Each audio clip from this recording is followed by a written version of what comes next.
right, shalom, Hebrews. I didn't go into the exile history when I was talking because it's all phone on stay on too long. But anyway, if you read the book of Ezra, you will see that the Hebrews wasn't right. We wasn't right. You know what I'm saying? We was even mixing with the enemies. You know what I'm saying? They was mixing with the enemies. They was doing all kind of stuff, man. You know what I'm saying? If you read these books, you will see that they wasn't right. You know what I'm saying? And it was over. All right? You know what I'm saying? We was told not to mix. You know what I'm saying? But if you read Ezra 9, you know what I'm saying? You'll see now when these things were when these things were done, the princes came to me saying, the people of Israel and the priests and the Levites have not separated themselves from the people of the land, doing according to the abomination, even the Canaanites, the Hittites, the Perizzites, the Jebusites, the Ammonites, the Moabites, the Egyptians, and the Amorites. All right. We couldn't pass heritage on to them people. You see that name Amorite? Okay, if you look at Babylon history, the Amorites founded Babylon. You see what I'm saying? I've been showing y'all that those Sebhardis, them folks from Babylon. You see what I'm saying? So if they start mixing with the exiles had to be cut off. You see what I'm saying? Because we will be passing heritage on to the other people. See, you can't say the other people ain't Hebrews if you trying to say that the exiles existed all the way past the Greek times, because them people all mixed and mingled and became one. See, you Hebrews don't know that. You see what I'm saying? See, y'all don't be studying these books like you think you do. You don't go search history like you supposed to. You see what I'm saying? We doing this for you. The Israelite Brotherhood got this covered. You can go backtrack anything I say, and it's going to add up to what I'm saying. You see what I'm saying? Because I know my business. I know the business. You know what I'm saying? Y'all don't know what kind of Hebrew y'all got with y'all. Some of y'all taking this for advantage, and you don't even know what time it is. Some of y'all taking this plainly. Like, oh, you know what I'm saying? He ain't saying nothing. It's going to come back to this. It's going to come back to what I'm saying. It's going to come back to what the Israelite Brotherhood is saying. Okay, those exiles, if you read Ezra chapter 9, you know what I'm saying, as well as the other prophets, you'll see that the peoples was mixing with the people that we wasn't supposed to mix with. So if the exiles were the only Hebrews because we in the Africa, you know what I'm saying, from the book of Jeremiah, the 99%, and then this 10th, you see what I'm saying, they come back into the land and start mixing with the inhabitants that was there while we was gone. See, the promised land was empty for about 50 years. There wasn't no Hebrews in it. You see what I'm saying? The book of Jeremiah tell you that. I showed y'all that. You see what I'm saying? The whole land was empty. Jeremiah 44 verse 2, written in 588 BC. I ain't even got to turn to it. I'm going to tell you where it's at.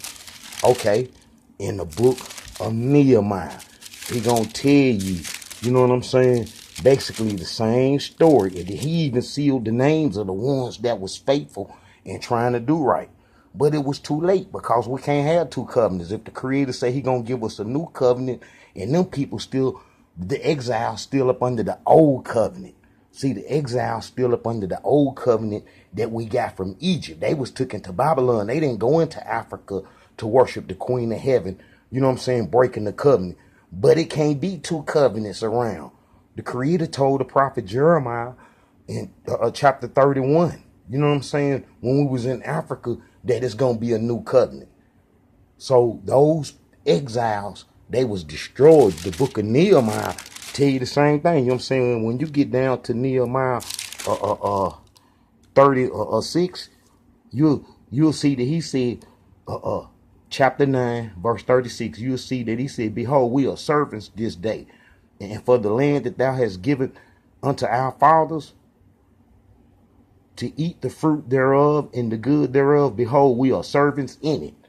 Man, y'all don't know exile history. Y'all think it was all sweet when the exiles came home from Babylon and that they just had a good time, and our history just rolled all the way into the Greek times, and we wrote all these books. We built temples. We even had old God's son come trying to save us. Man, y'all green as I don't know what. Y'all green. Y'all green. And y'all almost the same Hebrews in the Tanakh. You know what I'm saying? How sleep you is. But if you go to Isaiah chapter 6, I'm going to try to get this in real quick. You know what I'm saying? I'm going to get down to the most important part. You know what I'm saying? From when he asked the creator, this is in 525. No, this is in 735 BC. This is in 735 BC. This way before the Seraphim and others got set up in our land. All right. Then said I, look, how long? And he answered, until the cities be wasted without inhabitant, and the houses be without men, and the land be utterly desolate. The only time it happened is in the book of Jeremiah during the Babylonian captivity, when we ran into Africa to worship the Queen of Heaven, and the exiles, that 1% was taken away. You know what I'm saying? I could turn to the verses and show it. You know what I'm saying? That happened. That's the only time that happened. Let me see. All right, this is verse 12, 6:12. And the Elohim have removed men far away, and there be a great forsaking in the midst of the land. The only forsaking we did in the midst of the land was going into Egypt to worship that Queen of Heaven. But yet in it shall be a tenth, and it shall return, and it shall be eaten as a teal tree, and as an oak whose substance is in them when they cast their leaves. So, you know what I'm saying? A teal tree that's eaten and dead, you know what I'm saying, is casting its leaves. Man, that tree is over with. That's the 10th, the exiles that came back home, that was taken away. You know what I'm saying? That returned. And I'm going to read it again. And the Elohim have removed men far away, and there be a great forsaking in the midst of the land. But yet in it shall be a tenth, and it shall return, and shall be eaten as a teal tree, and as a oak, and whose substance is in them when they cast their leaves. So the holy seed shall be the substance thereof. That was the exiles. They was destroyed. Ain't no Hebrews live past the Greeks. They sin made the Greeks roll up. It was the exile sins that made the Greeks come into the land. You know what I'm saying?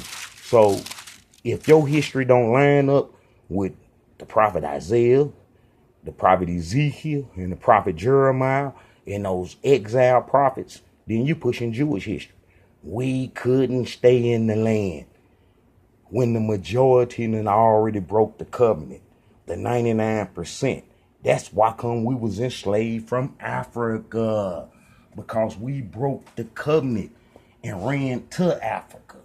Man, it's easy to understand. So, you know, we don't need to be doing no Jewish history. Anything that's talking about anything else besides us breaking the covenant in the book of Jeremiah is garbage. All these old super fantastic books to make you spiritually aware, throw them in a trash can. They selling books. You got to go buy them books. You got to go buy them books. Everybody got a Bible. You know what I'm saying? Everybody got the Tanakh. I done already explained that all the books, all these different books, long as they explain that we broke the covenant, that's all that count. But y'all need to come up off that Jewish history. It's time for that to be over with. Y'all could break that away, and some of the Hebrews gonna get at you and gonna be checking you, because they gonna know you pushing Jewish history because I'm showing them the right way. You see what I'm saying? So they gonna know you pushing Jewish history. Soon as you open your mouth and talking about a 70 AD, or Hebrews went all into Europe to America and all these other places, you know what I'm saying? They gonna know you telling a lie, because the Tanakh say specifically that we went into Africa. You see what I'm saying? To worship the Egyptian religion, the Sahara religions. So, you know what I'm saying? If your history ain't talking about that, you pushing some other mess to confuse Hebrews. You know what I'm saying? So the prophet Isaiah already said it out. He had already called it. He the main boss. He said it out. He told what it was going to be. You see what I'm saying? And it came to pass just like he said. I know history in detail. Shalom. This the Israelite Brotherhood. You know what I'm saying? Got to keep coming at you like this, because you Hebrews are stiff-necked. You stiff-necked for real. You know what I'm saying? I'm witnessing all of you, man. I be reading just about everybody posts. Everybody be talking about all kind of stuff. You know what I'm saying? We got everything to talk about but what we supposed to be talking about. We got everything to focus on but what you supposed to be focusing on. You see what I'm saying? Shalom. Wake up. Wake up. Wake up. Wake up.